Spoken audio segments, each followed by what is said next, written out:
인도하여 주옵소서. 감사를 드리며 예수님의 이름으로 기도드립니다. 아멘. 오늘은 고난받으며 버림받아야 할지니라 라는 제목으로 하나님의 말씀을 전하도록 하겠습니다. 예수님을 믿는다는 것은 마지막 날에 심판이 있음을 믿는 것과 같습니다. 예수님을 믿는다고 하면서 그분의 심판을 믿지 않는다면 그것은 참된 신앙이라고 말할 수 없습니다. 의외로 예수님을 믿는다고 하면서 심판에 대한 신앙 고백이 없는 자들을 종종 만나게 되는데, 그들은 어떠한 심판도 없을 것처럼 인생을 살아갑니다. 여러분은 어떠하신가요? 심판에 관심이 없다, 이것은 곧 예수님의 재림에 관심이 없다, 이러한 의미와 같습니다. 주님께서 재림하시는 이유가 심판하시기 위해서이기에 심판에 관심이 없다는 것은 곧 예수님의 재림에 관심이 없다는 뜻입니다. 그렇다면 왜 사람들은 예수님의 재림 그리고 예수님의 심판에 관심이 없는 것일까요? 성경은 주님의 재림을 기다리는 자들은 심령이 가난한 자들이요 주님으로 인해 억울한 일을 지속적으로 당하는 자들이다, 이렇게 말씀합니다. 그래서 우리 주님께서도 마태복음 5장 3절 말씀을 통해 심령이 가난한 자는 복이 있나니 천국이 그들의 것이다, 이렇게 말씀하셨습니다. 또 의를 위하여 박해를 받는 자는 복이 있나니 천국이 그들의 것입니다, 이렇게도 하셨습니다. 이처럼 진정으로 주님의 재림을 기다리는 자들은 가난하며 박해를 받는 자들입니다. 이 세상의 법에 도움을 전혀 받지 못하며 억울한 일을 당해도 아무런 저항을 할 수 없는 자들인데, 이들은 주님의 재림과 정의로운 심판을 기다리고 고대합니다. 반대로 왜 사람들이 예수님의 재림과 심판에 관심이 없느냐? 심령이 가난하지 않기 때문입니다.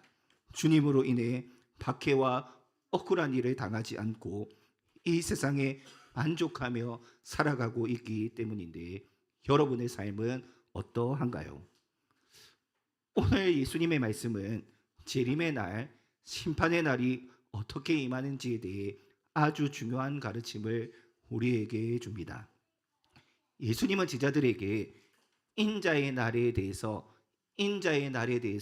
말씀하십니다. 24절에도 자기 날, 26절에 인자의 때 모두 인자의 날이다 라는 그러한 의미입니다. 30절에도 보면 인자가 나타나는 날이다 라는 표현도 등장을 하는데, 사도행전과 서신서에서는 이 날을 주의 날이라고 표현하고 있습니다. 인자의 날, 주의 날 모두 심판의 날이다 라는 뜻입니다. 인자란 문자적으로 사람의 아들이다 라는 뜻인데, 구약 다니엘서는 다시 오실 메시아를 가리키는 독특한 표현으로 이 인자라는 표현을 사용합니다. 다니엘서 7장 13절 말씀을 보시면, 내가 또 밤 한상 중에 보니 인자 같은 이가 구름을 타고 와서 예적부터 항상 계신 이에게 나아가 그 앞으로 인도하며, 이렇게 기록하고 있습니다. 예수님은 자신을 인자라고 부르시면서 이 약속된 메시아 그리스도가 바로 자기 자신임을 보여주셨습니다. 특별히 예수님은 제자들을 향해 사람들이 인자를 누구라 하느냐라고 물으셨고, 베드로는 하나님의 아들 곧 인자는 신자 하나님의 아들이다 라고 대답하기도 했습니다. 따라서 인자의 날이란 곧 주님의 날이며, 이 날은 주님께서 이 땅에 다시 오셔서 온 세상을 심판하시는 날, 그 날이 바로 인자의 날입니다. 그러면서 예수님은 오늘 우리가 읽었던 22절에 너희가 인자의 날 하루를 보고자 하되 보지 못하리라, 이렇게 말씀하십니다. 오늘 본문 바로 앞에서 예수님은 바리새인들의 질문, 곧 하나님의 나라가 어느 때에 임하느냐라는 이 질문에 대해 하나님의 나라는 볼 수 있게 임하는 것이 아니다. 그리고 여기 있다 저기 있다라고도 말할 수 없다. 하나님 나라는 너희 안에, 정확하게 말하면 너희 가운데 있느니라, 이렇게 말씀하셨습니다. 즉 하나님의 나라는 지금 바리새인들 가운데 서서 말씀하시는 예수 그리스도, 그분을 통해 이미 임하였다라는 뜻인데, 중요한 것은 인자의 날이 바로 이 하나님 나라와 유사하다, 이것을 우리가 잘 기억해야 합니다. 그렇다면 어떤 점에서 하나님의 나라와 인자의 날이 유사하느냐? 예고 없이 임한다는 점에서 유사하다라는 사실입니다. 그리스도의 통치와 다스림이 이미 시작되었음에도 불구하고 바리새인들은 여전히 하나님의 나라가 임하였는지를 알지 못했습니다. 구원으로 초대하시는 주님의 전주곡이 이미 시작되었음에도 불구하고 그들은 여전히 다른 곳에서 구원을 찾고 헤매고 있었는데, 그 이유는 그리스도께서 아주 조용히, 무엇보다 예고 없이 이 땅에 오셨고 하나님의 통치와 다스림을 시작하셨기 때문인데, 인자의 날에도 이처럼 예고 없이 임하게 될 것입니다. 거짓 선지자들은 인자의 날을 알 수 있다 이렇게 유혹하지만 주님께서는 23절 가지도 말고 따르지도 말라 이렇게 경고하십니다. 왜냐하면 인자의 날은 아무도 알 수 없게 예고 없이 임하게 될 것이기 때문입니다. 따라서 예수님은 인자의 날이 마치 번개가 번쩍이는 것과 같다 이렇게 말씀하시는데, 오늘 24절의 말씀입니다. 번개가 하늘 아래 이쪽에서 번쩍이어 하늘 아래 저쪽까지 비침같이 인자도 자기 날에 그러하리라. 여기서 우리가 알 수 있는 것은 너무나 분명합니다. 인자의 날, 재림의 날, 심판의 날이 예고 없이 임하게 된다는 사실, 이것을 우리는 절대로 잊어서는 안 됩니다. 예수님은 한 걸음 더 나아가 인자의 날을 노아의 날과 롯의 날에 비유하십니다.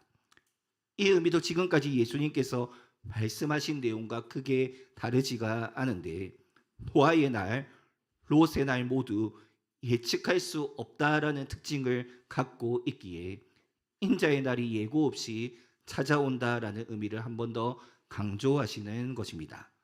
자, 그렇다면 여러분, 노아의 날과 롯의 날에 구체적으로 어떤 일이 있었을까요?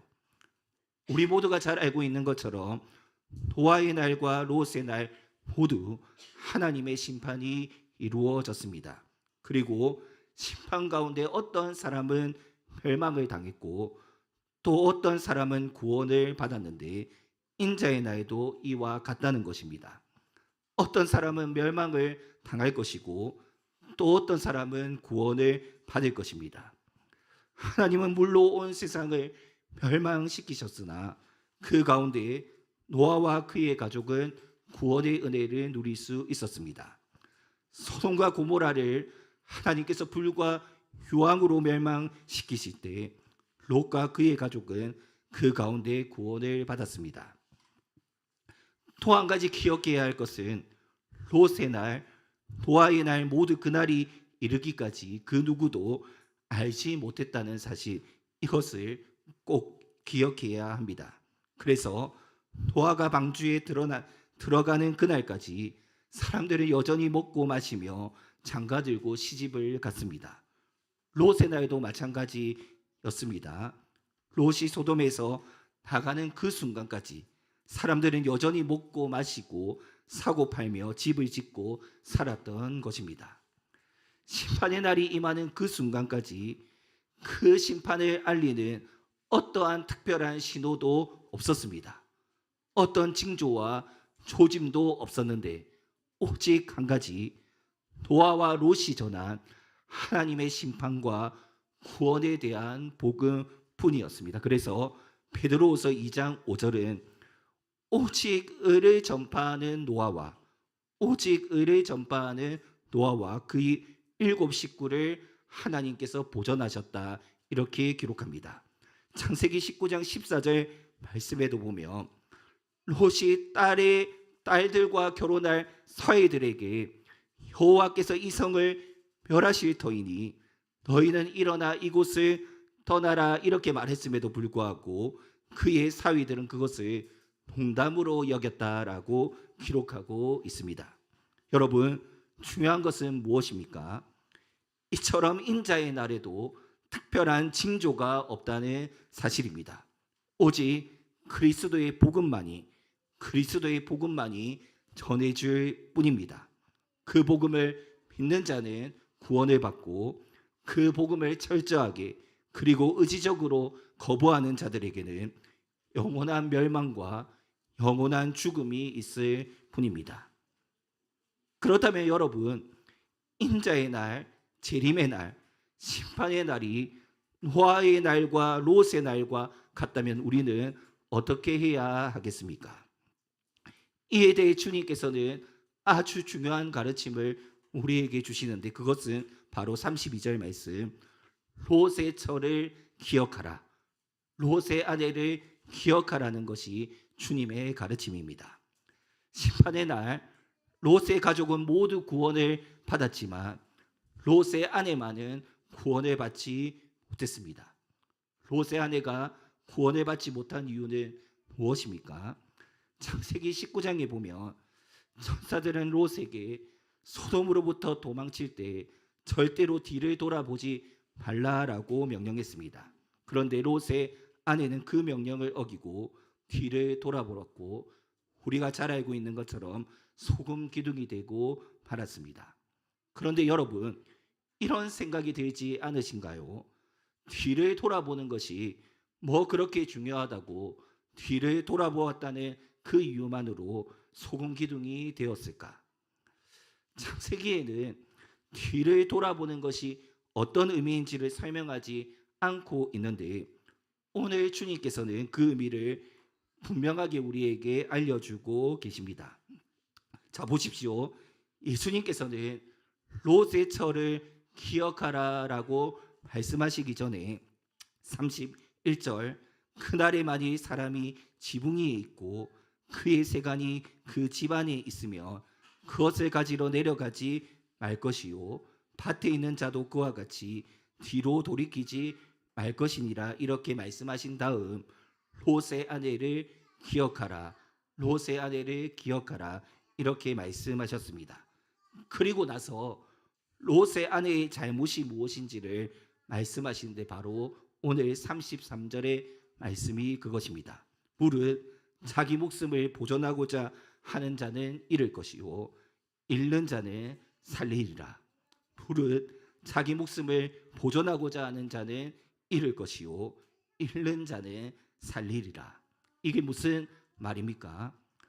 롯의 아내는 심판의 날에도 여전히 세상에 먹고 사는 문제가 자신을 지켜줄 것이다. 세상의 안정과 평화가 자신의 생명을 보존해 줄 것이다. 자신을 구원해 줄 것이다. 이렇게 생각했는데 그것이 롯의 아내가 뒤를 돌아본 이유요 소금 기둥이 된 이유라는 것입니다. 그래서 우리의 신앙의 선배였던 존 칼빈은 이 말씀을 이렇게 표현합니다. 세상의 안정을 붙드는 자는 하나님 나라를 잃고 세상으로부터 자신을 버리는 자는 참 생명을 얻는다. 여러분, 인자의 날, 심판의 날은 예고 없이 찾아오게 될 것입니다. 임박하게 지금 찾아오고 있는 것입니다. 그날에는 세상의 안정과 세상이 주는 안식이 아무런 소용이 없게 될 것입니다. 아니, 오히려 우리를 잘 살게 만들어 줄 것만 같았던 것들이 우리를 심판과 멸망의 자리로 인도하게 될 것입니다. 주의 말씀을 꼭 기억하시기를 바랍니다. 무릇 자기 목숨을 보존하고자 하는 자는 잃을 것이요 잃는 자는 살리리라. 인자의 날에는 한 사람은 데려감을 당하고 한 사람은 버려둠을 당할 것입니다. 두 여자가 함께 맷돌을 갈고 있을 때 하나는 데려감을 당하고 하나는 버려둠을 당할 것입니다. 이것은 함께 있다고 해서 모두 구원을 얻는 것이 아니다. 이러한 주님의 말씀입니다. 롯과 그의 아내를 생각해 보면 쉽게 이 말씀이 이해가 됩니다. 롯은 구원을 받았지만 그의 아내는 멸망을 당하고 말았습니다. 우리도 마찬가지입니다. 한 교회에서 동일한 말씀을 듣는다고 해서 그것이 자동적으로 우리 모두의 구원을 보장하지는 않는다라는 사실입니다. 부부도 같은 성도도 우리 언약의 자녀들도 마찬가지입니다.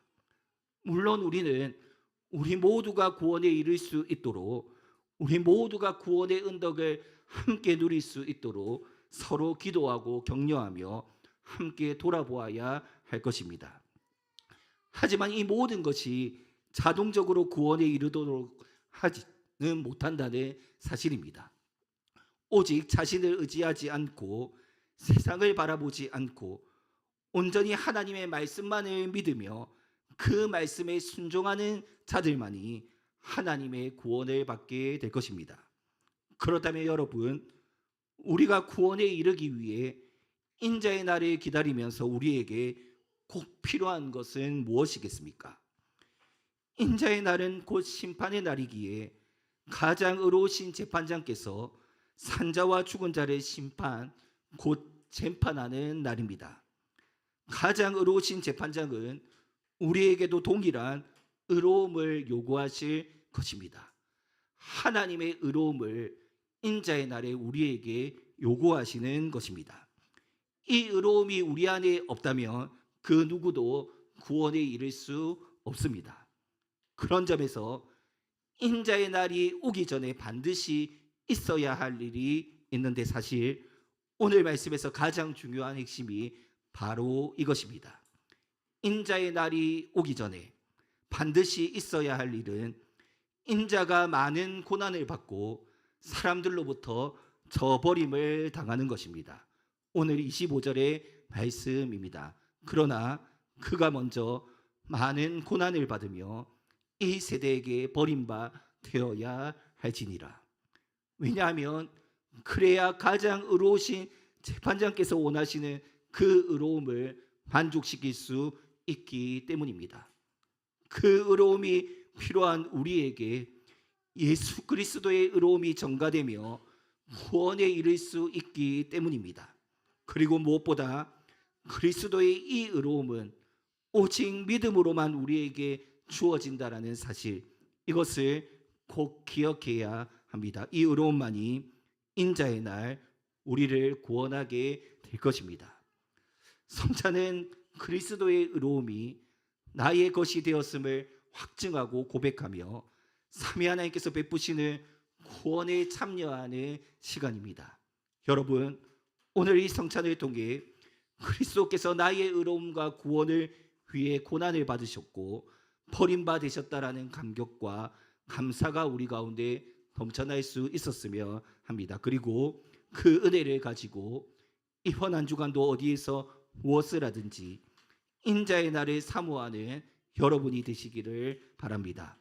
세상의 유익이 우리를 구원에 이르게 할 수 없다라는 것을 고백하며 롯의 아내를 기억하고 살아가는 우리 모두가 되어야 할 것입니다.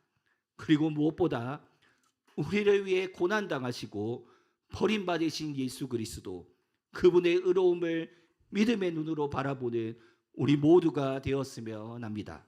그로 인해 인자의 날 의로우신 재판장 앞에서도 구원의 은혜와 그 영광스러움을 누리는 우리 모두가 될 수 있기를 주님의 이름으로 축원합니다.